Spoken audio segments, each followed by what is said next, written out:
एक बार की बात है, गौतम बुद्ध अपने शिष्यों के साथ एक गांव से किसी दूसरे बड़े नगर की तरफ जा रहे थे। गर्मी के दिन थे और रास्ता भी बहुत लंबा था। गौतम बुद्ध अपने शिष्यों सहित बहुत देर से चल रहे थे, जिस वजह से उन्हें बहुत प्यास लगी थी। वहां से कुछ ही दूरी पर बरगद वृक्ष की एक घनी छाव थी।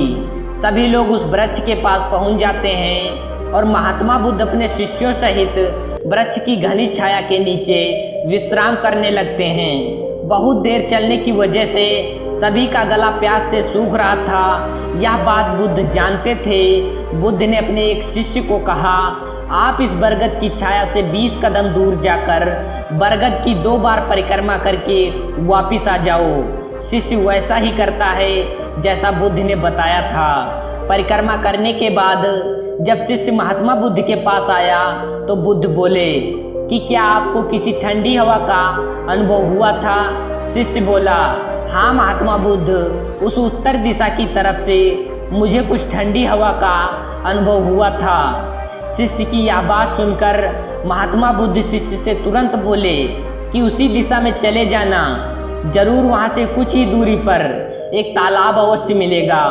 उस तालाब से सबके लिए पानी ले आओ। शिष्य उसी दिशा में जब कुछ दूर जाता है तो वहाँ सच में एक तालाब होता है। तालाब देख शिष्य बहुत खुश होता है और तालाब के निकट जाकर जैसे ही तालाब से पानी भरने वाला होता है, तभी शिष्य की नज़र वहाँ दूर तालाब में कपड़े धो रहे कुछ स्त्रियों पर जाती है।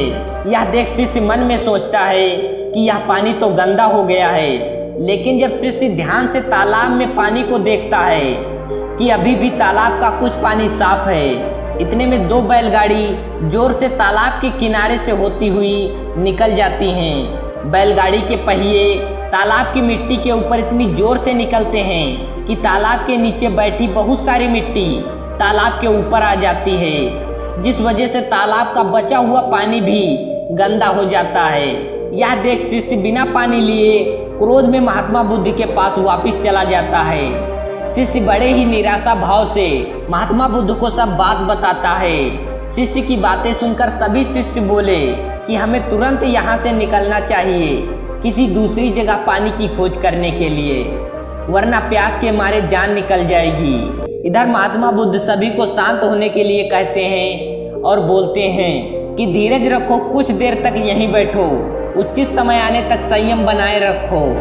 सभी महात्मा बुद्ध की बात सुनकर शांत हो जाते हैं और वहीं बैठ जाते हैं। कुछ समय बीत जाने के बाद महात्मा बुद्ध फिर से अपने एक शिष्य को उसी तालाब से पानी लाने के लिए कहते हैं। शिष्य बिना कोई सवाल किए उसी तालाब में पानी लेने के लिए फिर से चला जाता है।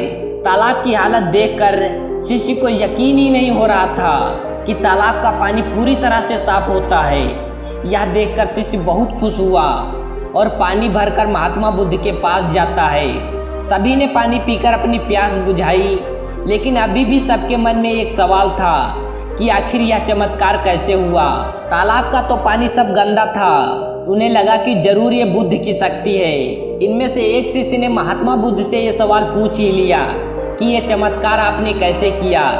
शिष्य का जवाब देते हुए महात्मा बुद्ध बोले कि यह चमत्कार नहीं, यह फल है आपके सब्र बनाए रखते हुए उचित समय का। जितनी देर हम सब लोगों ने सब्र किया, उतनी देर तक तालाब के पानी के ऊपर तैर रहे सभी गंदे तत्व और मिट्टी तालाब के नीचे बैठ रहे थे। फिर कुछ देर बाद शिष्य जब वहां तालाब के पास पहुंचा, तब तक सब दूषित कण नीचे बैठ चुके थे, जिस वजह से तालाब का पानी पहले की तरह साफ हो चुका था तथा तालाब साफ दिखाई दे रहा था। यदि उस समय आप लोगों ने सब्र नहीं किया होता, धैर्य नहीं रखा होता, तो आप सब इतनी गर्मी में पानी की खोज में प्यासे ही रहकर शायद अब तक मृत्यु को प्राप्त हो गए होते।